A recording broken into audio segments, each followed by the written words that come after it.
ai làm này chẹt nó mơ chín không có hoang gọi bong hư mơ là lão thế này quê cậu đấy à ai lại sẽ tay mắn lão nữa cái ai làm gì liền luôn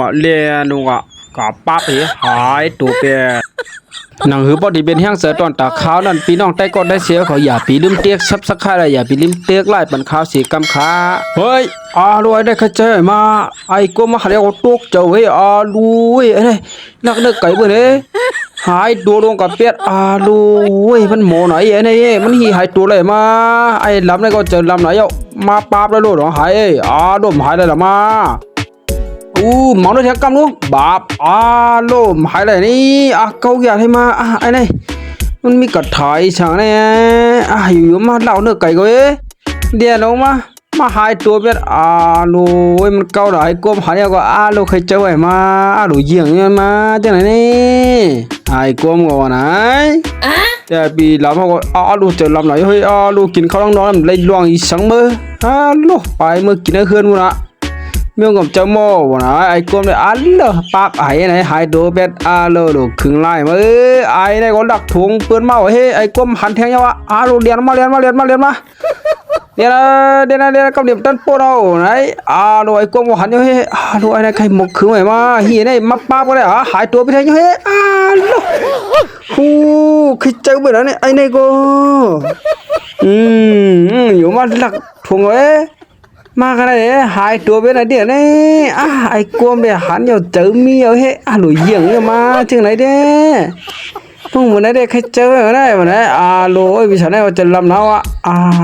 เกาหนามาอยู่มาเห็นอย่างกันได้มาวันไหนไอ้กลมหันอยู่เลยเพิ่งก็มากันเลยหายตัวเป็ดนักอีสามคนมากก็มาหายตัวเป็ดที่ไหนเด้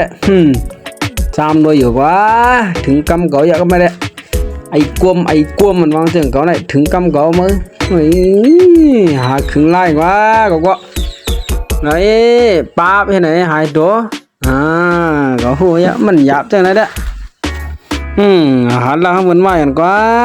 ดูไอ้นี่ก็ต้องยิบไอ้พวกนี้ดีกว่าเฮ้ไอ้ไรใช้ไหนก็ดูไอ้กวมมาหาเจอมีก็หัวก็ไม่ได้ขึงไล่กว่าไปของเขาแล้วไอ้กวงมัดจักเอาไอ้พงไอ้นี่เนี่ยน้องกับว่าลูไอ้ได้ใช้ในคนดำจอมอยู่ที่ไอ้นี่มาพงไว้ยังไงไอ้พงได้มั้ยไอ้พงสิบพงได้เดี๋ยวมาใหม่ๆเลยได้มั้ย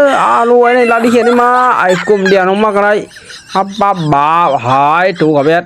ไอ้นี่ลาดิเขียนเกี่ยวได้มาป้าหายตัวไปแล้วนี่มันหีเป็นอะไรได้มา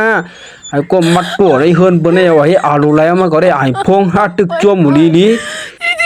จะไล่ยังไงเฮียมาตัวได้ขึ้นเปิดได้มาเกี่ยวในก็ลุยกับเด็กคุกเนี่ยจะไล่ได้หรือป้าออกก็ขึ้นได้บาปเมื่อเราออกมาขึ้นอีกเก่าไอ้สารได้เหมือนเมื่อเว้ยมาหยาขึ้นเจ้าอยู่ไอ้ก็ว่าเลยตั้งใจเฮ็ดครับวันไหนตานยังอย่าเลี้ยงเลยไอ้ก็ไปไอ้ได้ใช้ได้ก็ไปไหนเลยไอ้ก็มันหยากินข้าวมันหยาไอ้ได้ใช้ได้ขึงการมัน